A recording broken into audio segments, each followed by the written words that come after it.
Series of stories based on the novel, The Mayor of Casterbridge. By Thomas Hardy. Man of Character. Part 13. 14. Part 13. The cottage which Michael Henchard hired for his wife Susan under her name of Newson in pursuance of their plan was in the upper or western part of the town, near the Roman wall and the avenue which overshadowed it.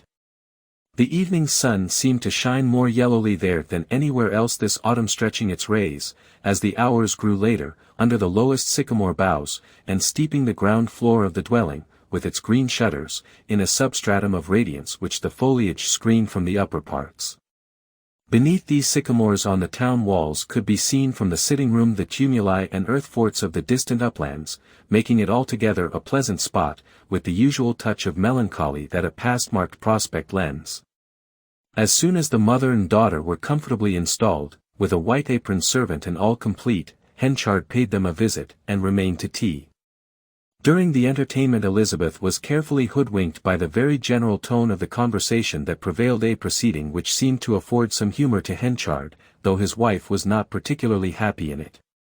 The visit was repeated again and again with business-like determination by the mayor, who seemed to have schooled himself into a course of strict mechanical rightness towards this woman of prior claim, at any expense to the later one, and to his own sentiments.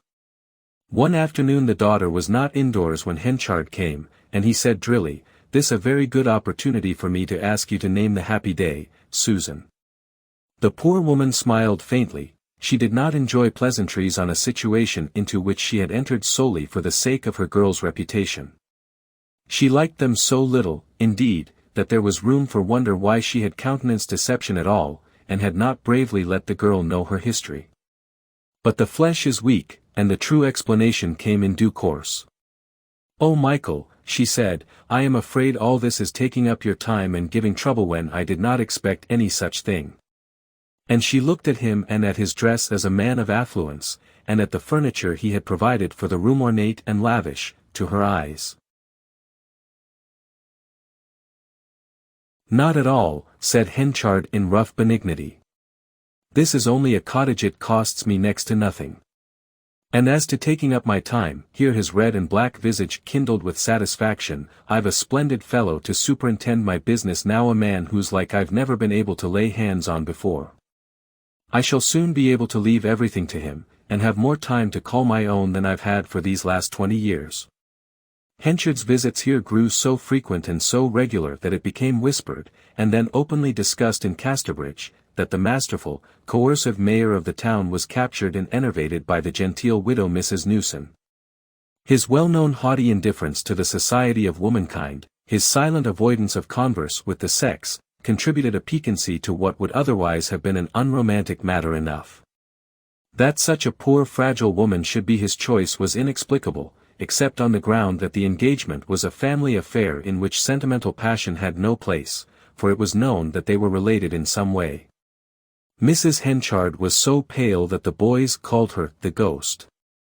Sometimes Henchard overheard this epithet when they passed together along the walks, as the avenues on the walls were named, at which his face would darken with an expression of destructiveness towards the speakers ominous to see, but he said nothing.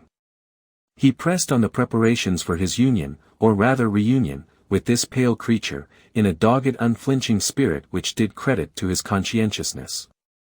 Nobody would have conceived from his outward demeanor that there was no amatory fire or pulse of romance acting as stimulant to the bustle going on in his gaunt great house, nothing but 3 large resolves: one to make amends to his neglected Susan, another to provide a comfortable home for Elizabeth Jane under his paternal eye, and a third to castigate himself with the thorns which these restitutory acts brought in their train, among them the lowering of his dignity in public opinion by marrying so comparatively humble a woman. Susan Henchard entered a carriage for the first time in her life when she stepped into the plain brougham which drew up at the door on the wedding day, to take her and Elizabeth Jane to church. It was a windless morning of warm November rain, which floated down like meal, and lay in a powdery form on the nap of hats and coats. Few people had gathered round the church door, though they were well packed within. The Scotchman, who assisted as groomsman, was of course the only one present, beyond the chief actors, who knew the true situation of the contracting parties. He, however, was too inexperienced, too thoughtful, too judicial, too strongly conscious of the serious side of the business, to enter into the scene in its dramatic aspect.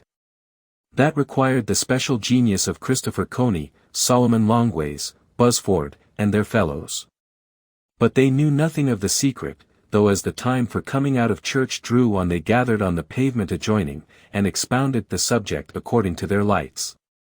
"'Tis 45 years since I had my settlement in this here town," said Coney, "but daze me if ever I see a man wait so long before, to take so little. There's a chance even for thee after this, Nance Mockridge." The remark was addressed to a woman who stood behind his shoulder, the same who had exhibited Henchard's bad bread in public when Elizabeth and her mother entered Casterbridge. "Be cussed if I'd marry any such as he, or thee either," replied that lady. "As for thee, Christopher, we know what ye be, and the less said the better. And as for he, well there," lowering her voice, "'tis said, was a poor parish prentice. I wouldn't say it for all the world, but a was a poor parish prentice that began life no more belonging to en than a carrion crow. And now he's worth ever so much a minute," murmured Longways. "When a man is said to be worth so much a minute, he's a man to be considered." Turning, he saw a circular disc reticulated with creases, and recognized the smiling countenance of the fat woman who had asked for another song at the Three Mariners. "Well, Mother Cuxham," he said, "how's this? Here's Mrs. Newson, a mere skeleton, has got another husband to keep her, while a woman of your tonnage have not." "I have not. Nor another to beat me." "Ah yes, Cuxham's gone, and so shall Leather Breeches." "Yes, with the blessing of God Leather Breeches shall go." "'Tisn't worth my old while to think of another husband," continued Mrs. Cuxham. "And yet I'll lay my life I'm as respectable born as she." "True, your mother was a very good woman, I can mind her. She were rewarded by the Agricultural Society for having begot the greatest number of healthy children without parish assistance, and other virtuous marvels.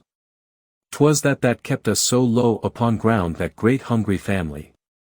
Aye. Where the pigs be many the wash runs thin.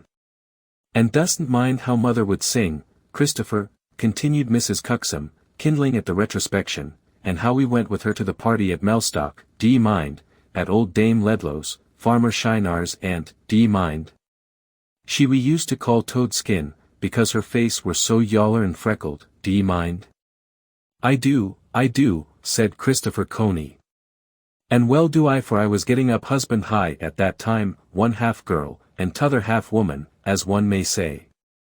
And canst mind," she prodded Solomon's shoulder with her fingertip while her eyes twinkled between the crevices of their lids, "canst mind the sherry wine, and the silver snuffers, and how Joan Damet was took bad when we were coming home, and Jack Griggs was forced to carry her through the mud, and how I let her fall in Dairyman Sweetapple's cow barton, and we had to clane her gown grass, never such a mess as were in.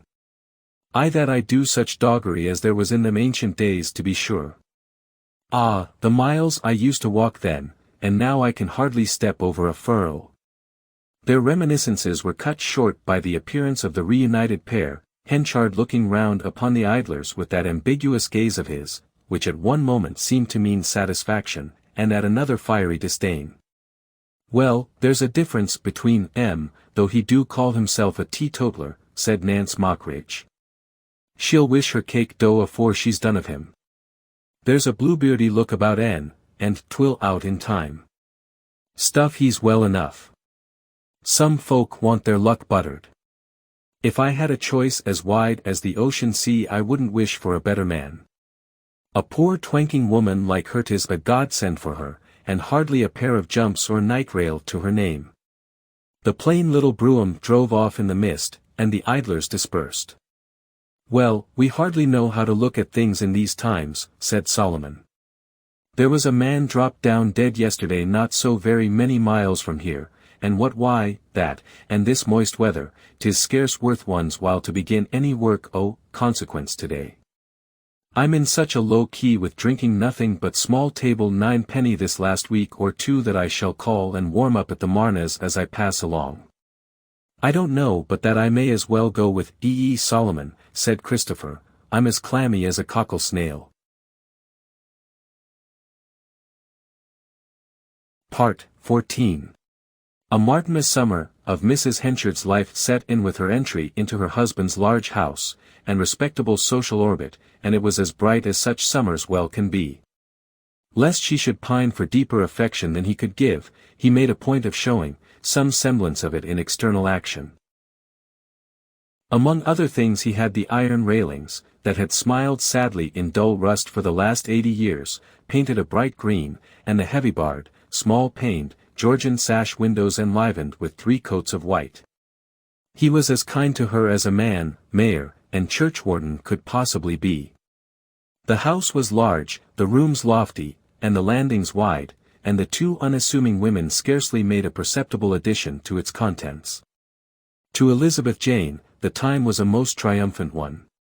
The freedom she experienced, the indulgence with which she was treated, went beyond her expectations. The reposeful, easy, affluent life to which her mother's marriage had introduced her was, in truth, the beginning of a great change in Elizabeth. She found, she could have nice personal possessions and ornaments for the asking, and, as the medieval saying puts it, take, have, and keep, are pleasant words. With peace of mind came development, and with development beauty. Knowledge the result of great natural insight she did not lack, learning, accomplishments those, alas, she had not, but as the winter and spring passed by her thin face, and figure filled out in rounder and softer curves, the lines and contractions upon her young brow went away, the muddiness of skin which she had looked upon as her lot by nature departed with a change to abundance of good things, and a bloom came upon her cheek. Perhaps too her grey thoughtful eyes revealed an arch gaiety sometimes, but this was infrequent, the sort of wisdom, which looked from their pupils did not readily keep company with these lighter moods. Like all people who have known rough times, light-heartedness seemed to her too irrational and inconsequent to be indulged in except as a reckless dram now and then, for she had been too early habituated to anxious reasoning to drop the habit suddenly. She felt none of those ups and downs of spirit which beset so many people without cause. Never to paraphrase a recent poet, never a gloom in Elizabeth Jane's soul, but she well knew how it came there, and her present cheerfulness was fairly proportionate to her solid guarantees for the same. It might have been supposed that, given a girl rapidly becoming good-looking, comfortably circumstanced, and for the first time in her life commanding ready money, she would go, and make a fool of herself by dress. But no. The reasonableness of almost everything that Elizabeth did was nowhere more conspicuous than in this cousisnon of clothes. To keep in the rear of opportunity, in matters of indulgence is as valuable a habit, as to keep abreast of opportunity in matters of enterprise. This unsophisticated girl did it by an innate perceptiveness that was almost genius. Thus she refrained from bursting out like a water flower that spring, and clothing herself in puffings, and knickknacks as most of the Casterbridge girls would have done in her circumstances. Her triumph was tempered by circumspection. She had still that field-mouse fear of the coulter of destiny despite fair promise, which is common among the thoughtful, who have suffered early from poverty and oppression. I won't be too gay on any account, she would say to herself. It would be tempting Providence to hurl mother and me down, and afflict us again as he used to do. We now see her in a black silk bonnet, velvet mantle or silk spencer, dark dress, and carrying a sunshade. In this latter article she drew the line at fringe, and had it plain-edged, with a little ivory ring for keeping it closed. It was odd about the necessity for that sunshade. She discovered that with the clarification of her complexion and the birth of pink cheeks her skin had grown more sensitive to the sun's rays. She protected those cheeks forthwith, deeming spotlessness part of womanliness. Henchard had become very fond of her, and she went out with him more frequently than with her mother now. Her appearance one day was so attractive that he looked at her critically. I happened to have a ribbon by me, so I made it up, she faltered, thinking him perhaps dissatisfied with some rather bright trimming she had donned for the first time. Of course to be sure, he replied in his leonine way. Do as you like or rather as your mother advises ye. Odie send I've nothing to say to't. Indoors she appeared with her hair divided by a parting that arched like a white rainbow from ear to ear. All in front of this line was covered with a thick encampment of curls, all behind was dressed smoothly, and drawn to a knob. The 3 members of the family were sitting at breakfast one day, and Henchard was looking silently, as he often did, at this head of hair, which in color was brown rather light than dark. "I thought Elizabeth Jane's hair. Didn't you tell me that Elizabeth Jane's hair promised to be black when she was a baby?" he said to his wife. She looked startled, jerked his foot warningly, and murmured, "Did I?" As soon as Elizabeth was gone to her own room Henchard resumed. "Begad, I nearly forgot myself just now. What I meant was that the girl's hair certainly looked as if it would be darker, when she was a baby." "It did, but they alter so," replied Susan. "Their hair gets darker I know, but I wasn't aware it lightened ever." "Oh yes." And the same uneasy expression came out on her face, to which the future held the key. It passed as Henchard went on. "Well, so much the better. Now Susan, I want to have her called Miss Henchard, not Miss Newson. People do it already in carelessness. It is her legal name. So it may as well be made her usual name. I don't like t'other name at all for my own flesh and blood. I'll advertise it in the Casterbridge paper, that's the way they do it. She won't object." "No, oh no. But—" "Well then, I shall do it," said he peremptorily. "Surely, if she's willing, you must wish it as much as I." "Oh yes, if she agrees let us do it by all means," she replied. Then Mrs. Henchard acted somewhat inconsistently, it might have been called falsely, but that her manner was emotional and full of the earnestness of one who wishes to do right at great hazard. She went to Elizabeth Jane, whom she found sewing in her own sitting room upstairs, and told her what had been proposed about her surname. "Can you agree? Is it not a slight upon Newson now he's dead and gone?" Elizabeth reflected. "I'll think of it, mother," she answered. When, later in the day, she saw Henchard, she adverted to the matter at once, in a way which showed that the line of feeling started by her mother had been persevered in. "Do you wish this change so very much, sir?" she asked. "Wish it? Why? My blessed fathers, what an ado you women make about a trifle. I proposed it, that's all. Now, Elizabeth Jane, just please yourself. Curse me if I care what you do. Now you understand, don't go agreeing to it to please me." Here the subject dropped, and nothing more was said, and nothing was done, and Elizabeth still passed as Miss Newson, and not by her legal name. Meanwhile, the great corn and hay traffic conducted by Henchard, throve under the management of Donald Farfrae, as it had never thriven before. It had formerly moved in jolts, now it went on oiled casters. The old crude system of Henchard, in which everything depended upon his memory, and bargains were made by the tongue alone, was swept away. Letters and ledgers took the place of "I'll do't," and "you shall hate," and, as in all such cases of advance, the rugged picturesqueness of the old method disappeared with its inconveniences. The position of Elizabeth Jane's room rather high in the house, so that it commanded a view of the hay stores and granaries across the garden afforded her opportunity for accurate observation of what went on there. She saw that Donald and Mr. Henchard were inseparables. When walking together Henchard would lay his arm familiarly on his manager's shoulder, as if Farfrae were a younger brother, bearing so heavily that his slight figure bent under the weight.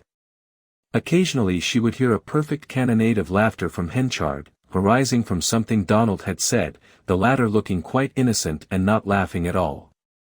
In Henchard's somewhat lonely life, he evidently found the young man as desirable for comradeship as he was useful for consultations.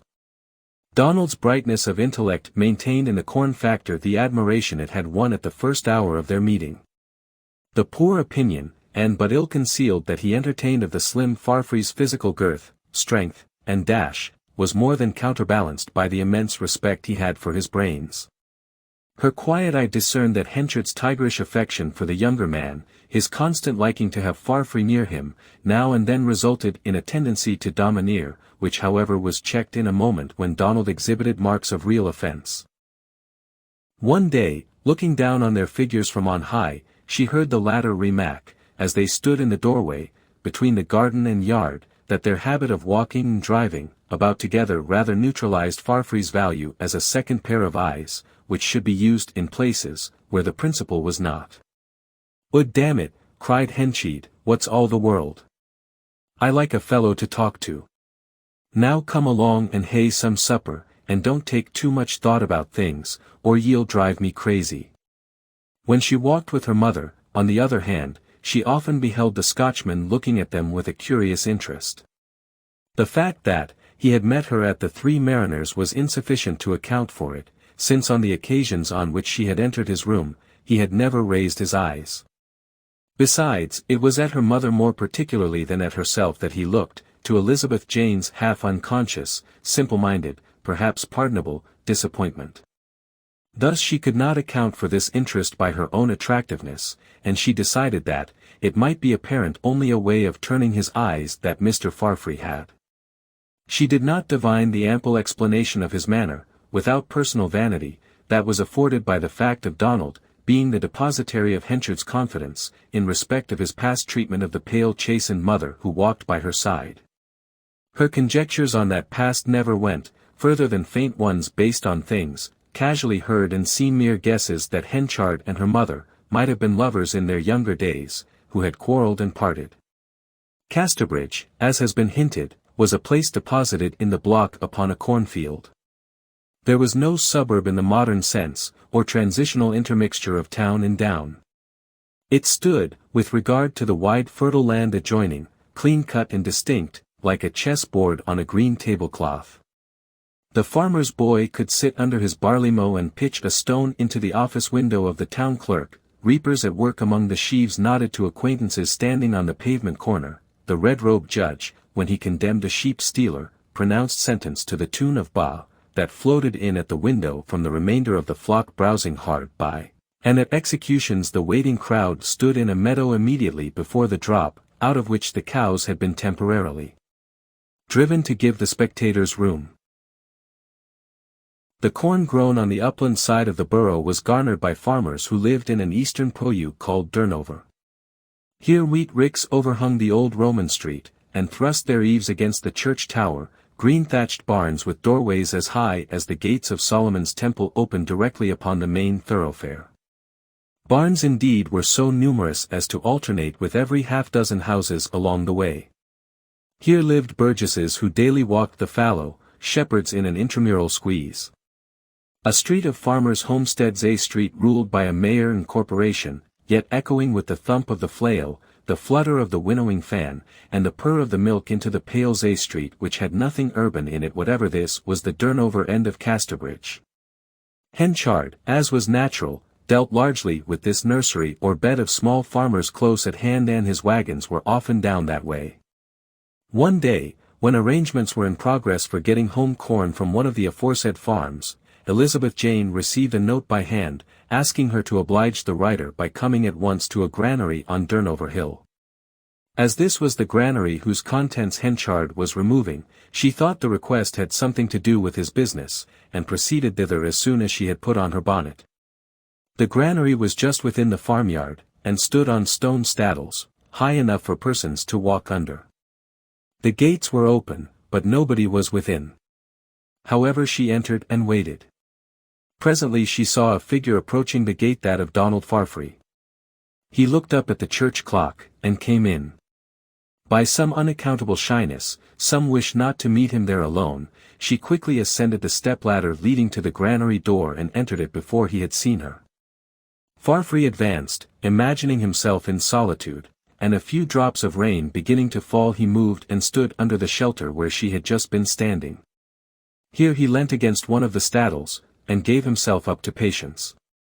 He too was plainly expecting someone. Could it be herself? If so, why? In a few minutes he looked at his watch, and then pulled out a note, a duplicate of the one she had herself received. The situation began to be very awkward, and the longer she waited the more awkward became. To emerge from a door just above his head and descend the ladder, and show she had been in hiding there would look so very foolish that she still waited on. A winnowing machine stood close beside her, and to relieve her suspense she gently moved the handle, whereupon a cloud of wheat husks flew out into her face and covered her clothes and bonnet, and stuck into the fur of her victorine. He must have heard the slight movement, for he looked up, and then ascended the steps. "Ah, it's Miss Newson," he said as soon as he could see into the granary. "I didn't know you were there. I have kept the appointment, and am at your service." "Oh, Mr. Farfree," she faltered, "so have I. But I didn't know it was you who wished to see me, otherwise I wish to see you." "Oh no, at least, that is, I am afraid there may be a mistake. Didn't you ask me to come here? Didn't you write this?" Elizabeth held out her note. "No. Indeed, at no hand would I have thought of it. And for you, didn't you ask me? This is not your writing." And he held up his. "By no means. And is that really so? Then it's somebody wanting to see us both. Perhaps we would do well to wait a little longer." Acting on this consideration they lingered, Elizabeth Jane's face being arranged to an expression of preternatural composure, and the young Scot, at every footstep in the street without, looking from under the granary to see if the passer were about to enter and declare himself their summoner. They watched individual drops of rain creeping down the thatch of the opposite rick, straw after straw, till they reached the bottom, but nobody came, and the granary roof began to drip. "The person is not likely to be coming," said Farfree. "It's a trick perhaps, and if so, it's a great pity to waste our time like this, and so much to be done." "'Tis a great liberty," said Elizabeth. "It's true, Miss Newson. We'll hear news of this some day, depend on't, and who it was that did it. I wouldn't stand for it hindering myself, but you, Miss Newson." "I don't mind much," she replied. "Neither do one." They lapsed again into silence. "You are anxious to get back to Scotland, I suppose, Mr. Farfree?" she inquired. "Oh no, Miss Newson, why would I be? I only supposed you might be from the song you sang at the Three Mariners about Scotland and home. I mean why you seem to feel so deep down in your heart, so that we all felt for you." And I did sing there, I did. But Miss Newson," and Donald's voice musically undulated between two semitones, as it always did when he became earnest. "It's well you feel a song for a few minutes, and your eyes they get quite tearful, but you finish it, and for all you felt you don't mind it or think of it again for a long white." "Oh no, I don't want to go back. Yet I'll sing the song to you. Why, pleasure whenever you like, I could sing it now, and not mind at all." "Thank you indeed. But I fear I must go rain or no." "Ale then, Miss Newson, ye had better say nothing about this hoax, and take no heed of it. And if the person should say anything to you, be civil to him or her as if you did not mind it, so you'll take the clever person's laugh away."